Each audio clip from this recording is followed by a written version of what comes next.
This is the Media Police Post from the Fort Hall School of Government. In this show, we police the state of truth in the Republic.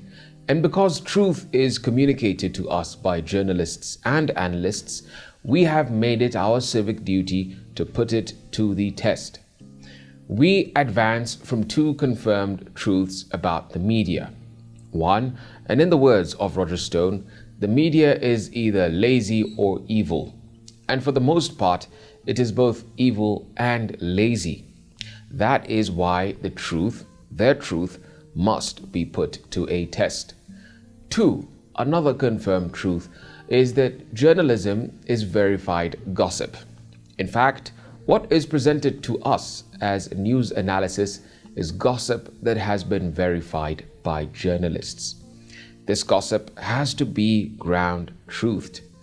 We will monitor columnists and the media. We will assess the state of truth in what they submit to the Republic. And we will pass verdict on what is true and what is not. For the record, we are not journalists. We are thinkers. We are not lazy or evil, and we do not verify gossip. What we give you is the truth that sets you free. Welcome, Ms. K. Welcome to him. What are we looking at today? Let me begin. Kick us off. Now that 42 county assemblies have passed BBI, the next stop is Parliament. And if the next stop is Parliament, we want to advise MPs that it is time they made a bold decision. It is time Parliament saved us from cyclical electoral catastrophes. It is time Parliament gave country a parliamentary system. Yes, we are asking Parliament to alter the text of BBI and include a parliamentary system. After all, President Uhuru Kenyatta has said that BBI is just the First Amendment. There will be a Second Amendment, a Third Amendment, a Fourth Amendment, and many other amendments. And this won't be the first time Parliament would change the text of a draft constitutional bill. In 17th November 2009, the then Committee of Experts in Naivasha published a harmonized draft constitution that proposed a parliamentary system. The system entailed having an executive prime minister who was head of government and a president who was the head of state. The president's role was ceremonial. His role was to give medals to soldiers on national holidays and to kiss babies. But Parliament had different ideas. Just 3 months later, in February 2010, the Parliamentary Select Committee edited the text and sent the amendments back to the Committee of Experts. By April 2010, Parliament had approved a draft constitutional bill. And guess what? What had been proposed in Naivasha had been expunged. Parliament this time, or at the time, proposed to keep the presidential system. Yes. And it is the presidential system we got in 2010 when we promulgated the Constitution. Yes. Now, this therefore means Parliament now can do the same thing. And while we are at it, we want to ask Parliament 3 questions. One, why is that the makeup of Parliament in BBI is centered on various models of proportional representation? 2, why would BBI propose a pure proportional representation system if the intention is not to maintain political power at parliamentary level? And 3, why would BBI propose a system where political parties make lists of candidates to be elected and the seats distributed according to the number of seats secured by the political party? Isn't this the system of government in South Africa? The BBI committee would not have spent all this time inserting proportional representation models if the intention was not to domicile political power in Parliament. But they needed national consensus to get the approval of a powerful prime minister. They needed a background of acceptance that would usher in a parliamentary system. Do we have a background of acceptance to change from a presidential system to a parliamentary system? Absolutely yes. Who wants to lose 1 trillion shillings every 5 years because of election? Who wants to shed blood because of RUTO or Raila?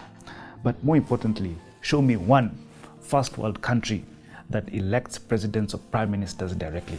It's only you Africans. Parliament, all eyes on you. We should not have a presidential election in 2022. No, we should definitely not. This week, I'd like to request your indulgence as I give a sermon or history lesson, depending on who your audience is, to the political people of Kenya. My sermon is on the scarcity theory of politics and how scarcity is responsible for our perennial political problems and the handshake. Now, political scarcity breeds three progressive reactions. The first is competition, then conflict, and finally confrontation. Competition is simply a market response to a limited supply of goods. And the most limited good in our political marketplace is the presidency. That's right. According to the Constitution, anyone over the age of 18 can run for president. That's a numerous number of people. I mean, we're 60 million Kenyans. Just remove the children and anyone else, me included, can run for president. But there can only be one president. Okay. And one deputy as well. That's two people. Yes.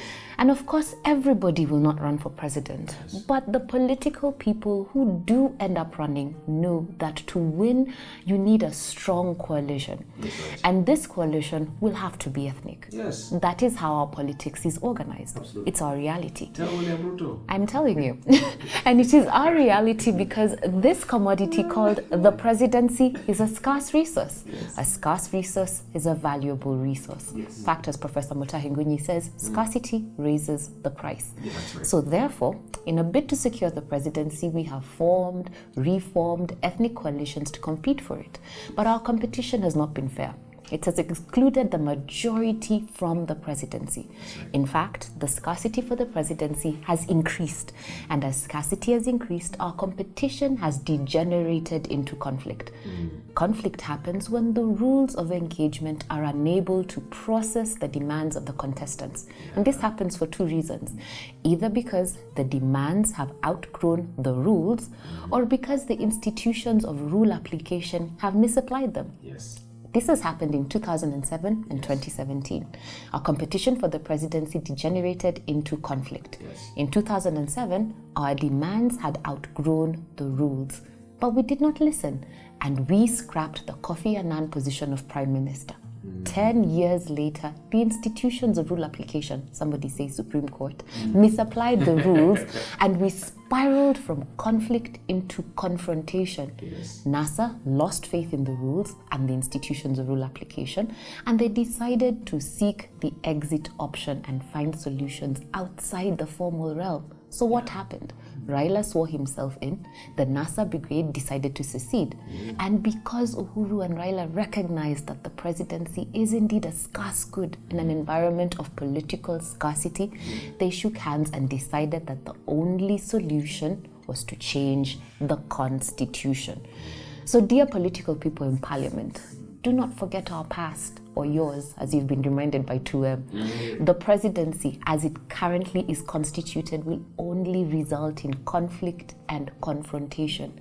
Pass BBI. Do it for country. And while you're at it, give us an executive prime minister. That is so well put. Now, myself, I was also really not inspired by the columns of this past weekend, of last week. It looks like we have driven the William Ruto sympathizers out of town. Nobody is writing in defense of him. They only speak at political rallies. Yeah.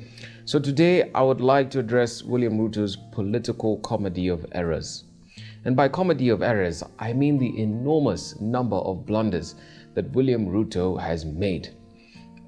There are so many that it is ridiculous. So ridiculous that they are now a comedy. Since the handshake began in 2018, William Ruto has walked into every single trap laid out for him by President Uhuru Kenyatta. The first comedy of errors was his decision to rebel against the kingmaker. Uhuru Kenyatta will, and I repeat, will make Kenya's next president. You can take that to the bank. And here at the Fort Hall School of Government, we have repeatedly advised William Ruto that he will not become president. He will be made president. But because of Ruto's sin of restlessness, he is now on the path of political oblivion. You may show contempt to the king, but you must be acutely short-sighted to show contempt to the kingmaker. If William Ruto was advisable, the late Kenneth Matiba, Raila Odinga also would have reminded him that kutangulia sio kufika. Absolutely. The second comedy of errors was his decision to propel the hustlers versus dynasties narrative. And he bought it hook, line, and sinker. In Kenyan politics, there is no hustler and there is no dynasty. There is only ethnicity. Our politics is organized around ethnicity. The results of last week confirm that his efforts have been completely in vain. You know, you cannot wake up one morning and undo the politics of half a century in Kenya in just 2 years. Yeah, so right now, Ruto is a man in a dark room looking for a black cat that isn't there and shouting, I found it, I found it, I found the formula for the 2022 election. Honestly, delusions of grandeur, as Professor Batayanguni says on that one. The third comedy of error that Ruto made was his decision to oppose the BBI bill. So in retrospect, we see that the BBI bill had two objectives as laid out by President Uhuru Kenyatta. First, to advance his own political agenda post-2022, the succession agenda, and second, to simultaneously deconstruct William Ruto. When Uhuru started BBI, he knew for a fact that William Ruto could not help himself but oppose it, regardless of whether it was good for him or good for him. And he has done just that. And in doing so, he has shown Kenyans that he is not half as strong as he pretends to be. He's got a very soft underbelly. And he is coming down quickly. By 2022, he will be the official leader of the opposition, UDA. And because Kalenjins do not know how not to be in government, he'll be left alone, one man standing, one man, guitar, solo mission. And that'll be the end of him. We'll have a new Kalenjin political kingpin emerging. Thank you for joining us on the Media Police Post. Join us again next week. Remember, we are watching you.